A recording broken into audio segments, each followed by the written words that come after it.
शहर के एक पुराने से इलाके में एक छोटा सा घर था जहां 17 साला अहमद अपने खानदान के साथ रहता था। इसका खानदान एक आम मिडिल क्लास खानदान था। वालिद एक प्राइवेट कंपनी में मुलाजिम थे और वालिदा घर में सिलाई का काम करके खर्चे में हाथ बटाती थीं। घर में हर चीज़ हिसाब से चलती थी। महीने के शुरू में जब तनख्वाह आती तो चंद दिन सब कुछ ठीक लगता, मगर जैसे जैसे महीना ख़त्म होने के करीब आता घर के हालात बदलने लगते। कभी बिजली का बिल, कभी स्कूल की फीस, कभी राशन की फिक्र। अहमद बचपन से ही समझदार था। वो जानता था कि इसके वालिद कितनी मेहनत करते हैं, इसीलिए इसने कभी जिद नहीं की। ना महंगे कपड़ों की, ना नए मोबाइल की, ना मोटरसाइकिल की। इसके दोस्त अक्सर कहते, यार अहमद, तुम हमेशा एक ही जूते क्यों पहनते हो? वो सिर्फ मुस्करा देता। इसके दिल में एक ही ख्वाब था, अपने वालिदैन को सुकून की जिंदगी देना। अहमद पढ़ाई में बहुत अच्छा था। इसके उस्ताद हमेशा कहते, ये लड़का एक दिन बहुत बड़ा इंसान बनेगा। लेकिन किस्मत हमेशा आसान रास्ते नहीं देती। एक दिन अहमद के वालिद दफ्तर से वापस आ रहे थे कि अचानक उनकी गाड़ी का एक्सीडेंट हो गया। उनके बाजू में शदीद चोट आई और डॉक्टर ने कई महीने आराम का मशवरा दिया। घर की वाहिद आमदनी बंद हो गई। इस रात अहमद ने अपनी माँ को पहली बार खामोशी से रोते देखा। वो सिलाई मशीन के पास बैठी आंसू साफ कर रही थीं। अहमद के दिल पर जैसे बोझ सा आ गया।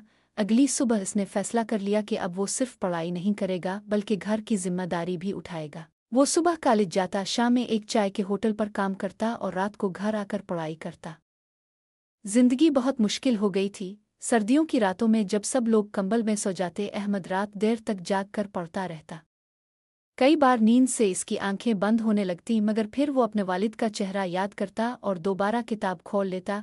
एक दिन चाय के होटल पर कुछ लड़के बैठे यूट्यूब के बारे में बातें कर रहे थे। भाई, आजकल लोग वीडियोस बनाकर लाखों कमा रहे हैं। अहमद खामोशी से उनकी बातें सुनता रहा।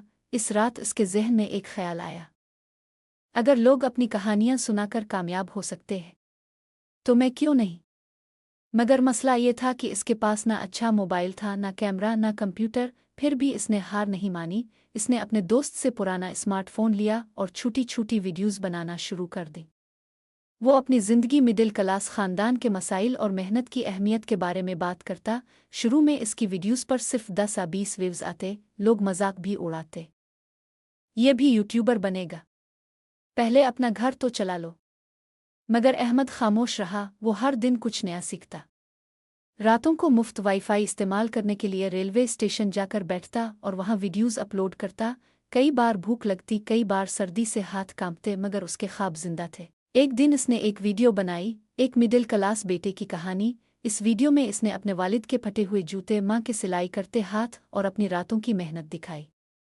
वीडियो अपलोड करके वो सो गया। अगली सुबह जब इसकी आँख खिली तो इसका फ़ोन मुसलसल बज रहा था।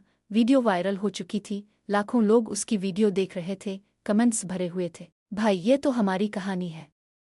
अपने हर मिडिल क्लास ख़ानदान के जज्बात बयान कर दिए। अल्लाह तुम्हें कामयाब करे। अहमद की आंखों में आंसू आ गए। कुछ ही महीनों में इसका चैनल बहुत मशहूर हो गया। अब इसकी कमाई भी होने लगी थी। पहली कमाई से इसने अपनी माँ के लिए नई सिलाई मशीन खरीदी। माँ मशीन देख कर रो पड़ी, बेटा तुमने हमारी सारी तकलीफ़ें ख़त्म कर दे।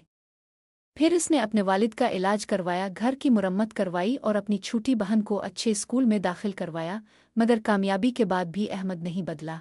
वो आज भी सादा कपड़े पहनता था, पुराने दोस्तों से मिलता था और हर वीडियो में यही कहता था, मिडिल क्लास लोग गरीब नहीं होते, वो सिर्फ खामोश जंग लड़ रहे होते हैं। वक्त गुजरता गया और एक दिन अहमद पूरे मुल्क का मशहूर मोटिवेशनल स्पीकर बन गया। एक बड़े प्रोग्राम में इससे पूछा गया, आपकी कामयाबी का राज क्या है? अहमद मुस्कुराया और बोला, जब घर के हालात ख़राब हों तब ख्वाब देखना बहुत मुश्किल होता है, लेकिन अगर इंसान हार ना माने तो अल्लाह रास्ते खुद बना देता है।